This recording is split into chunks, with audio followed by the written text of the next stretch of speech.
Anne Fornier, bonjour. Vous êtes volcanologue. On parlera dans un instant de votre métier, de cette spécialité.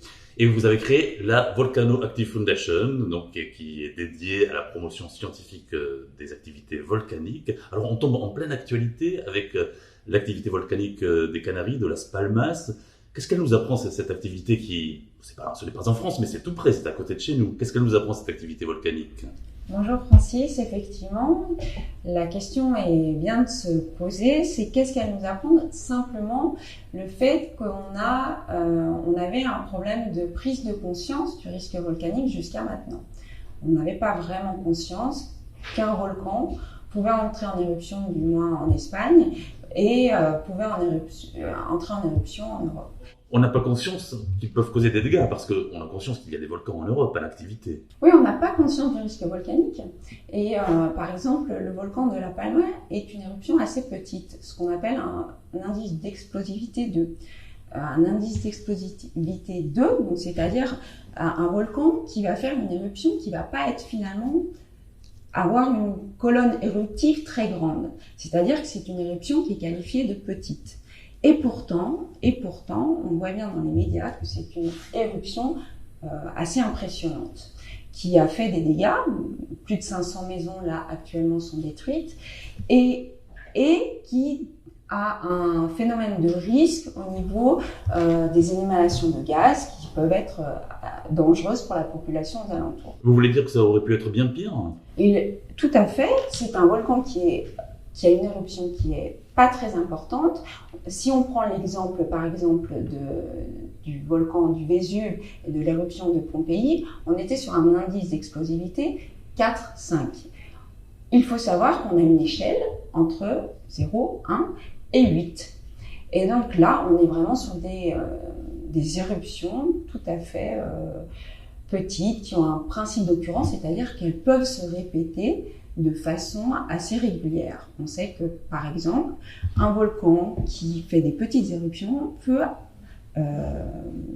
se réveiller tous les 10, 20, 30, 50 ans. Un volcan qui va avoir une éruption beaucoup plus importante, comme le cas de Pompéi, peut se réveiller tous les 100 ans.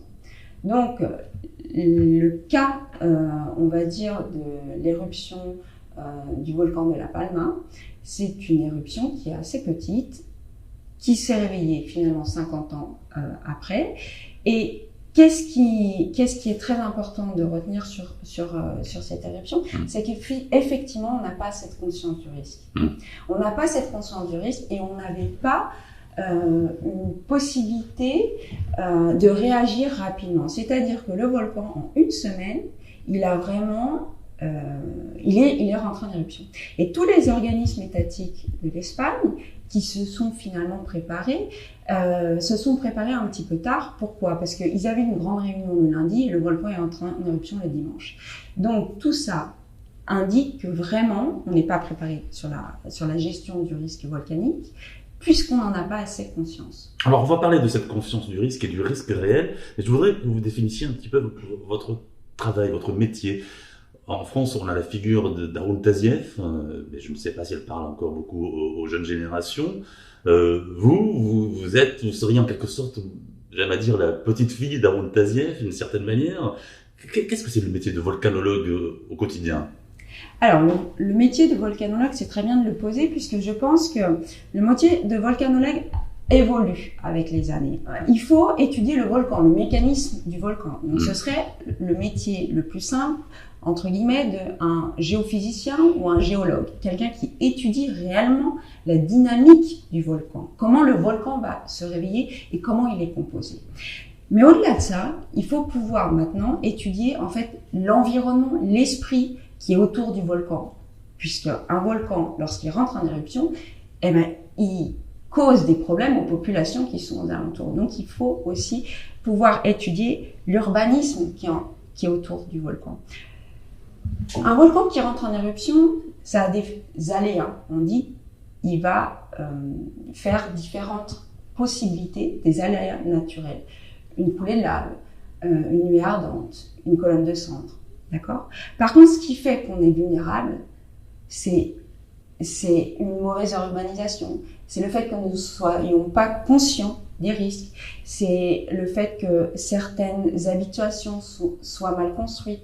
Donc en fait, on a bien quelque chose qui est très important de comprendre, c'est-à-dire qu'un volcanologue, ce n'est pas seulement la structure même du volcan, mais aussi l'impact qu'il va avoir au niveau des populations. Et donc votre métier, c'est d'aller voir justement ces populations, d'aller voir les conditions dans lesquelles elles vivent également, pour mesurer ces risques. Eh bien, effectivement, pour moi, et je reviens sur votre question, un volcanologue, c'est une personne qui a en fait 5 casquettes, ou alors 5 personnes qui s'associent pour vraiment comprendre le volcan. Ce serait un géologue, un géophysicien, un historien aussi, pour connaître l'histoire du volcan, un économiste, pour vraiment travailler sur les impacts économiques du volcan. Et puis un géographe qui sait un petit peu voir comment les gens se déplacent aux alentours du volcan. Alors justement, les personnes qui sont les plus à risque, ce sont les personnes qui vivent à proximité des volcans. En tout cas, c'est la sensation qu'on peut avoir. Moi, j'ai appris avec vous un chiffre qui m'a extrêmement surpris. Vous dites qu'il y a plus de 500 millions de personnes qui vivent avec ce risque volcanique dans le monde. Oui, il y a plus de 500 millions de personnes qui vivent sous la menace d'un volcan actif. C'est énorme. C'est énorme. Par contre, on revient à la première question que vous m'avez posée, c'est exactement notre manque de prise de conscience. On a, par exemple, en Italie, 11 volcans actifs. Aux Canaries, on a le TID, on a la Palma, on a des volcans actifs autour de nous. Il faut savoir qu'il y a à peu près 1500 volcans actifs dans le monde et que, comme je l'ai dit dès le départ, on a différents types de volcans, différents types d'explosivité. On a des volcans qui sont très effusifs, c'est-à-dire des volcans dont le gaz ne va pas monter en pression dans les chambres magmatiques, qui ne va pas exploser, comme pourrait le faire par exemple le mécanisme d'une bouteille de champagne. Quand on secoue la bouteille de champagne, finalement le gaz entre en expansion et sort d'un seul coup. Donc on a un système de volcans qui est très explosif et on a un système de volcans qui est très effusif, où finalement le gaz ne rentre pas en pression dans ces chambres magmatiques et son mécanisme, c'est faire des rivières de lave. Donc on a deux systèmes de volcanisme bien différents. On ne peut pas dire que chaque volcan va exploser ou entrer en éruption de la même manière. Chaque volcan est vraiment différent des uns des autres. Mais pour autant, est-ce que ça veut dire, par exemple, on vous dit qu'il y a 11 volcans actifs en Italie, est-ce que ça veut dire que le risque concerne la France métropolitaine, l'Hexagone? Eh bien oui. Pourquoi? Parce que, comme je vous ai expliqué, vu qu'on a différents types de volcans, on a des volcans extrêmement plus dangereux. Et notamment en Italie, on a un volcan qui s'appelle les champs phrygiens, qui est juste à côté du Vésuve, mais qui a une chambre magmatique beaucoup plus importante que le Vésuve. Donc le Vésuve, on a tous cette image de Pompéi, qui nous rappelle ce qui est une nuée ardente, finalement, des corps qui ont été complètement figés et gardés intacts au fil des années avec la violence de cette éruption. Mais on a un volcan juste à côté qui est beaucoup plus important, et ce volcan, eh ben, il est plat. Il n'a pas la forme classique, géographique qu'on peut avoir d'un volcan. Pourquoi? Parce qu'il est rentré en éruption d'une façon tellement violente, il y a plus de 39 000 ans, que le sommet s'est effondré. Et donc, on a une plaine, et pourtant c'est un volcan. Et ce volcan, il est considéré comme le plus dangereux que l'on ait en Europe. Son homologue, pour faire un petit peu un schéma rapide, ce serait aussi le Yellowstone aux États-Unis. Donc c'est vraiment un volcan qui est extrêmement dangereux, qui est actif. Il a fait quelques émanations, et toujours il fait des petites émanations de gaz, mais en 1538, il a montré un peu plus d'activité. Ce volcan est actif. Il y a un volcan dont on a beaucoup parlé aussi, c'était le volcan islandais qui avait causé d'énormes perturbations dans le trafic aérien il y a quelques années à cause des émanations justement de fumée. Donc le risque, on le connaît véritablement, mais qu'est-ce qui fait qu'on n'ait pas cette conscience, que ça reste d'une certaine manière abstrait, même quand ça perturbe, comme ça s'est passé avec ce volcan islandais, le trafic aérien au niveau mondial? Comment se fait-il que ça reste si abstrait pour nous? Je pense qu'en fait, on a une vision à court terme des risques volcaniques pour la simple bonne raison, c'est que cela fait à peu près 200 ans qu'on n'a pas eu d'impact ou une éruption extrêmement forte. C'est-à-dire une éruption, on revient sur l'échelle qui s'approche entre 0 et 8 à 7. Et la dernière fois qu'il s'est passé une éruption de type, on va dire, d'indice d'explosivité 7, c'était il y a 200 ans, le mont Tambora en Indonésie en 1815. Et ce volcan, il est tellement rentré en éruption d'une façon tellement explosive qu'il a fait une colonne de cendres de 43 km de hauteur. Cette colonne de cendres s'est ensuite répartie sur l'ensemble de notre globe en empêchant que les rayons du soleil, on va dire de façon très simple, puissent pénétrer correctement, et donc il a refroidi la Terre de 1,3 degrés. Alors, pourquoi on n'a pas cette connaissance? Puisque ça faisait 200 ans qu'on n'a pas eu d'impact et d'éruptions volcaniques extrêmement violentes.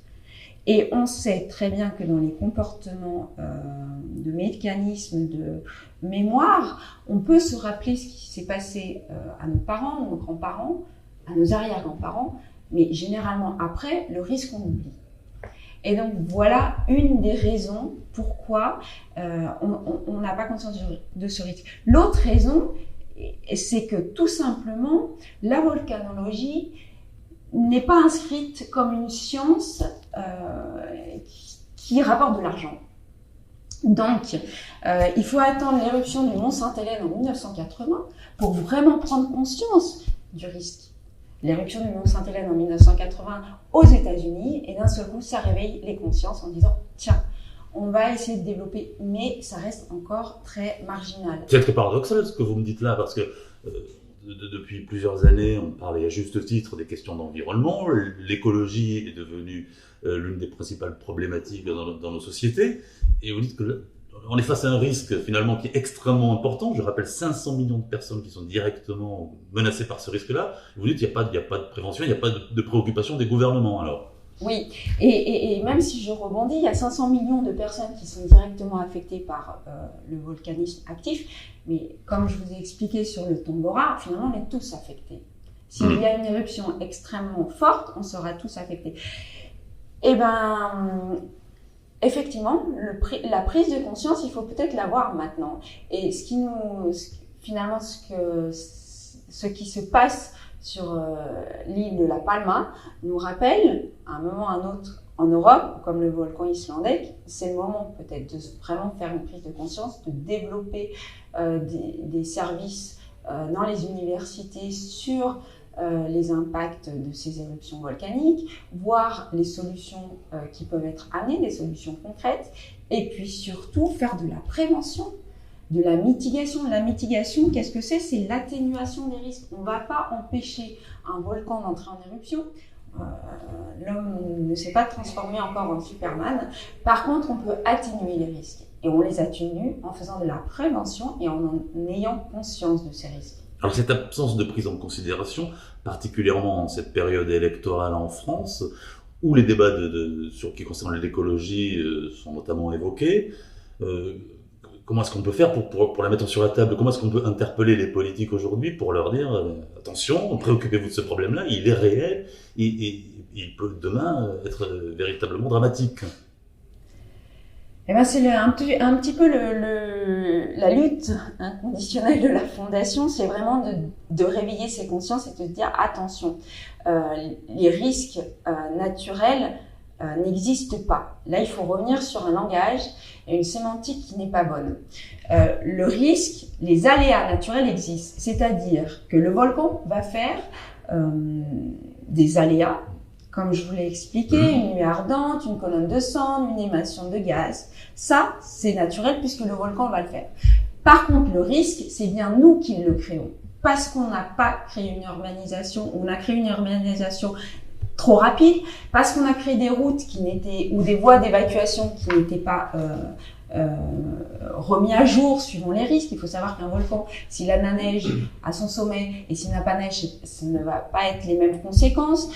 Si la population a grandi aux alentours de ce volcan de manière très très rapide, eh bien évidemment le plan d'évacuation ne va pas être le même que si finalement la population à changer d'endroit. Donc tout ce qui fait le désastre et la catastrophe, il n'est pas naturel. Et d'ailleurs, les Nations Unies ont fait une campagne depuis 10 ans en disant no natural disaster. Il faut bien prendre conscience, et les gouvernements doivent bien prendre conscience que le risque naturel n'existe pas. Il est socialement créé par l'humain. Ce qui existe, ce sont des aléas naturels. Et nous allons vivre les impacts si nous ne faisons pas un plan de prévention. Donc encore une fois, ce qui compte, c'est la prise en compte des conditions dans lesquelles vivent les populations qui sont à proximité ou pas d'ailleurs de ces volcans-là. Oui. Et donc cette prise en considération, est-ce qu'elle peut rentrer dans le débat qui concerne, ou la question qui concerne le changement climatique? Pour dire les choses autrement, est-ce que l'activité volcanique a un rapport avec le changement climatique? Alors déjà, ça va avoir un rapport au niveau de s'il y a une éruption extrêmement forte qui rentre, enfin un volcan qui rentre en éruption de manière extrêmement violente, comme on a dit, un indice d'explosivité 7 ou 8, bien évidemment, il va avoir un impact global dessus. Et je pense qu'ensuite, il faut retravailler sur la gestion des risques. Je vais donner un exemple qui n'est pas de la volcanologie, mais qui permet de comprendre pourquoi finalement tout est lié et a un impact sur l'environnement. Pour connaître les problématiques de nos sols, la perméabilité de nos sols, il faut bien les étudier. Il faut étudier la perméabilité de nos sols pour voir si ensuite, lorsqu'il y a des pluies, il va y avoir ce qu'on appelle une catastrophe, puisqu'il va y avoir des maisons détruites s'il y a des crues très très fortes. Ce qui s'est passé en France il y a peu de temps. Ce que je veux dire, c'est que on doit étudier tout ce qui est lié à la gestion des risques et des désastres, que ce soit la perméabilité des sols, que ce soit les volcans, que ce soit la montée ou l'impact de l'océan sur les littoraux, puisque tout ça a un impact sur notre environnement. Et plus on connaît notre sol, plus on connaît notre environnement, plus on connaît notre biodiversité, plus on connaît les mécanismes de climatologie, plus on sera à même de trouver des solutions concrètes sur l'impact climatique, le changement climatique, notre environnement, la préservation de notre biodiversité. Donc ça veut dire qu'ignorer toute cette activité volcanique, ne pas s'y intéresser, ne pas pousser la science justement vers cette connaissance-là, et bien c'est d'une certaine manière se priver de moyens pour justement lutter contre tous les problèmes qui sont liés au changement climatique. C'est des moyens, effectivement, ne pas faire, c'est ne pas avoir toutes les possibilités de trouver des solutions. C'est-à-dire, il faut qu'on prenne en compte les volcans dans toutes les dynamiques de changement, que ce soit économique ou que ce soit de la prévention des risques, pour pouvoir ensuite trouver des solutions. On peut trouver des solutions à un problème quand on connaît réellement l'état du problème. Et enlever l'impact des éruptions volcaniques dans tous ces plans-là, c'est oublier que si un volcan entre en éruption de façon extrêmement violente, eh bien, tous les plans ne vont pas marcher, ou toutes les solutions ne seront pas bonnes, puisque l'impact d'un volcan, il est inévitable. Est-ce que ça pose pas un peu la question de la façon dont on considère la science aujourd'hui finalement, peut-être de manière un peu dogmatique, sans justement se préoccuper de questions qui sont pour le coup directement liées au terrain, à votre travail justement sur le terrain auprès de ces populations et auprès des conditions qui favorisent ou qui sont liées à ces risques-là volcaniques. Est-ce que c'est pas une question justement plus globale de conception de la science et de notre rapport à la science?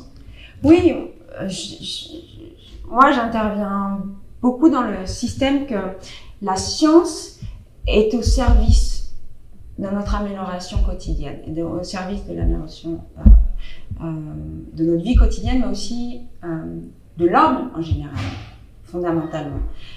Jusqu'à maintenant, je pense que la science a perdu certaines valeurs, et les valeurs intrinsèques de la science, qui est améliorer le quotidien de l'humain.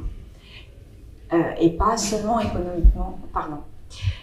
Quand on intervient ou quand on travaille en collaboration avec des communautés indigènes en Colombie, Le but, c'est bien que donner, fortifier en fait le travail de protection des communautés pour qu'elles puissent rester et vivre sur leur terre. Mais c'est vraiment donner les outils à ces populations pour vraiment rester, vivre en communauté avec le volcan, qui souvent pour eux sont quand même les terres ancestrales des dieux. Il y a une autre vision, une autre approche du volcanisme qu'ont les scientifiques. Et pour avoir un discours, et on va dire, pas impactant, mais en tout cas pour pouvoir les comprendre et pouvoir faire en sorte que ces communautés puissent vivre en harmonie avec ce volcan, et ben, il faut remettre la science au final au service de l'humain. Et là, vous donnez une autre dimension finalement de votre métier, c'est la dimension ethnologique en fait. C'est aussi s'intéresser à la façon dont vivent ces populations, à leurs traditions. Et on a l'impression, d'après ce que vous nous dites, que ces populations passent un peu sous les radars des problématiques du développement et des politiques qui sont mises en place, des politiques de solidarité vis-à-vis de ces peuples-là qui sont mises en place au niveau international. On a l'impression que ces populations sont un petit peu oubliées de ce point de vue-là. Oui, elles sont complètement oubliées, ou même elles sont carrément expropriées de leurs terres pour des raisons d'exploitation minière, par exemple. Au niveau de la Fondation, nous luttons concrètement avec des solutions de terrain pour les aider à rester sur ces terres. Il faut savoir que les terres volcaniques, et on n'en a pas parlé, mais les terres volcaniques sont les plus fertiles du monde. Hein, elles ont une biodiversité extrêmement importante liée à la fertilisation des terres. Elles ont des espèces endémiques fantastiques. Je prends toujours l'exemple sur l'île de Hawaï, le volcan, enfin sur une des îles d'Hawaï, l'archipel d'Hawaï, l'île Maui, il y a une fleur tous les 90 ans. Fleurit tous les 90 ans, ouais. Et ensuite meurt. Et c'est une espèce endémique sur ce volcan de l'île de Maui. Et on a des exemples comme ça, on en a énormément. Donc les terres volcaniques sont les plus fertiles au monde. Elles sont de ce fait aussi les plus convoitées. Parce que vous parlez d'expropriation, vous parlez d'exploitation, ça veut dire qu'il y a des enjeux là, économiques qui font que on n'a peut-être pas intérêt à trop se pencher sur les problématiques des populations qui vivent auprès de ces volcans et justement sur le sort de ces terres-là. Effectivement, c'est beaucoup plus facile d'exproprier des communautés indigènes, que ce soit en Colombie, au Mexique ou même dans d'autres pays, puisque je donne juste un exemple, et pouvoir récupérer les terres et faire de l'exploitation minière. Certains gouvernements ne perdent pas beaucoup de temps. Soit on les élimine, soit on les déplace. C'est un peu une indignation à géométrie variable, hein, parce qu'on finalement on s'indigne, et à juste titre, du sort qui est fait aux populations indigènes, par exemple en Amazonie, et du sort qui est fait à l'Amazonie, mais visiblement, on se préoccupe beaucoup moins d'autres populations, de ces populations qui vivent auprès des volcans, et qui sont traitées de la même manière. Oui, les terres volcaniques, je vais dire que c'est finalement les terres les plus... Alors, c'est les plus fertiles, les plus belles au monde, mais c'est aussi les plus dangereuses, où il y a le plus d'intérêt, que ce soit narcotrafic, exploitation minière, comme je disais, pour simplement la raison intrinsèque, c'est-à-dire que ce sont les terres les plus fertiles. Vous avez l'exemple en tête de sites en particulier ? On peut citer la cordillère centrale colombienne, dont nous revenons il y a quelques jours d'une mission où effectivement cette partie de cette cordillère centrale qui a été prise, en tout cas qui a été gardée par des groupes rebelles divers pendant plusieurs années. Il y a eu un accord de paix il y a quelques années, juste 2 ans. C'était les FARC en particulier. Hein, C'était les FARC, effectivement, qui gardaient toute cette cordillère centrale, et notamment la biodiversité. Et puis, puisqu'il y a eu cet accord de paix, la question se pose qui va utiliser ces terres. Et on a vu et on sait qu'il y a des problèmes géopolitiques dans le sens que certaines entreprises étrangères vont venir faire l'exploitation minière. Avec quelles conséquences possibles? Les conséquences directes sur les communautés indigènes, c'est leur extermination, ou éventuellement, dans le meilleur des cas, un déplacement de ces populations et une fin à tout l'écosystème et toute la biodiversité de cette zone. Donc on comprend effectivement l'urgence à prendre conscience donc, de l'importance de cette question du risque volcanique et puis même au-delà de la vie, de l'activité même humaine autour des volcans. D'autant que vous apportez des solutions avec votre fondation, puisque votre travail c'est bien évidemment d'alerter, mais c'est évidemment aussi d'apporter des solutions pratiques qui peuvent être mises en place sur le terrain pour aider ces populations et pour nous aider demain nous-mêmes si nous sommes exposés à ce risque-là de manière concrète. Oui, la Fondation travaille vraiment sur des solutions concrètes de terrain, mais aussi on a 3 grands programmes qui est la prévention, la mitigation et l'éducation. Donc on a la Fondation Stricto Sensus qui travaille sur la connaissance du risque.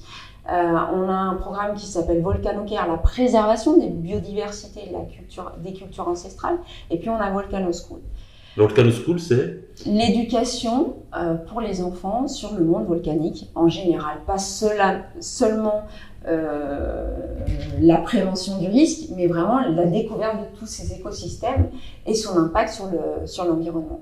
Je voudrais juste dire une petite chose comme solution vraiment très concrète. On sait que par exemple le lac Kivu qui se situe entre la République démocratique du Congo et Rwanda, c'est un lac qui est susceptible de faire une éruption lignique, c'est-à-dire un dégazement brutal du dioxyde de carbone qui s'est contenu, on va dire, suite au volcan qui est juste à côté de ce lac. Donc c'est un lac d'eau et dans ses profondeurs s'accumule du dioxyde de carbone d'origine du magma. D'accord ?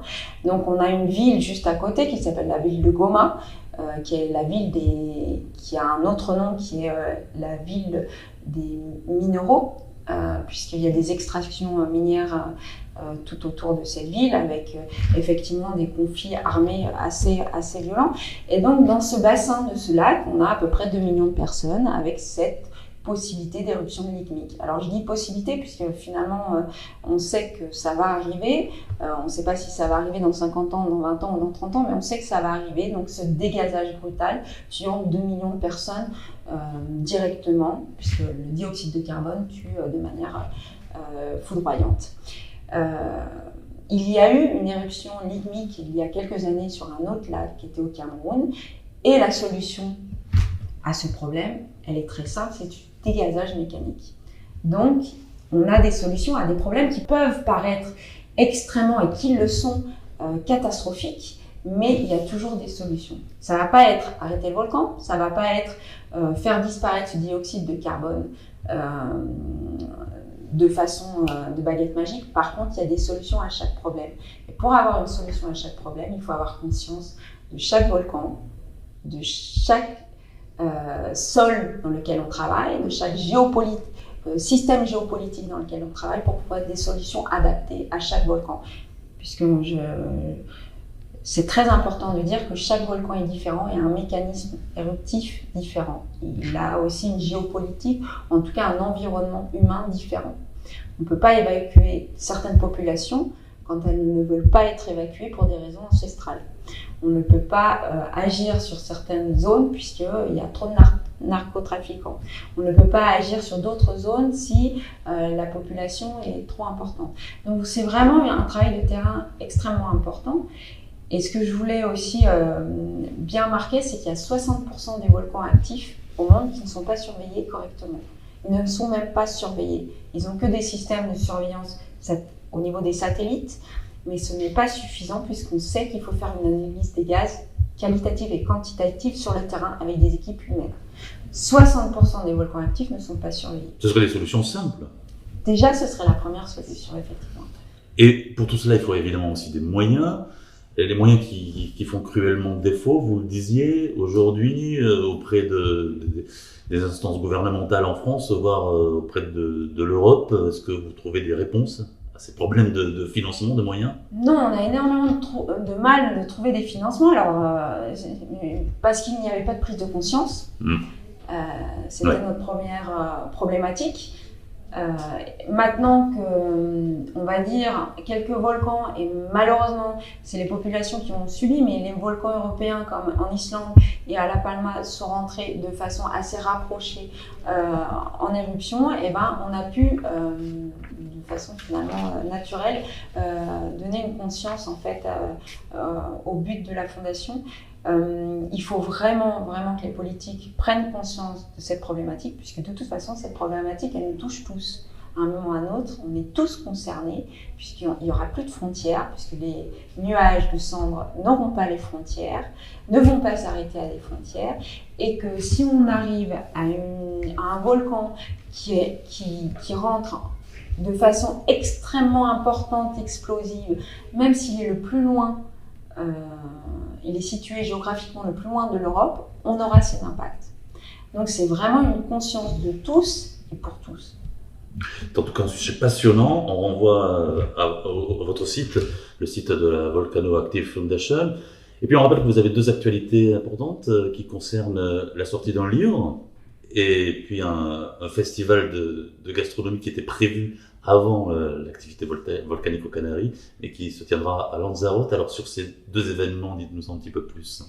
Alors oui, effectivement, pour faire de la divulgation, la fondation a eu la chance de pouvoir trouver un éditeur qui nous a écoutés et qui nous a permis de faire un livre en collaboration avec Cécile Martin-Cochet. Ce livre raconte justement notre combat pour cette prise de conscience et comment je suis arrivée à créer la fondation et le combat tous les jours. Il y a des petites anecdotes de terrain ou même des grandes anecdotes de terrain et puis il y a cette fameuse éruption lignique et ses enjeux tellement importants. Donc c'est vraiment très important ce livre parce que c'est vraiment de la divulgation et cette prise de conscience.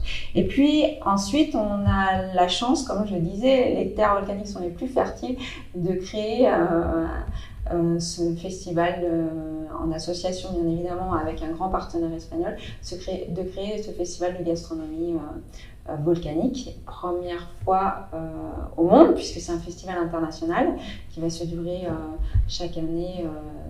Voilà. Donc il se tiendra du 1er au 3 décembre prochain à Lanzarote et avec des produits endémiques de chaque zone volcanique. Oui. C'est une autre façon justement de travailler à cette prise de conscience, on a compris, absolument nécessaire. Merci Anne Fournier. Merci Francis.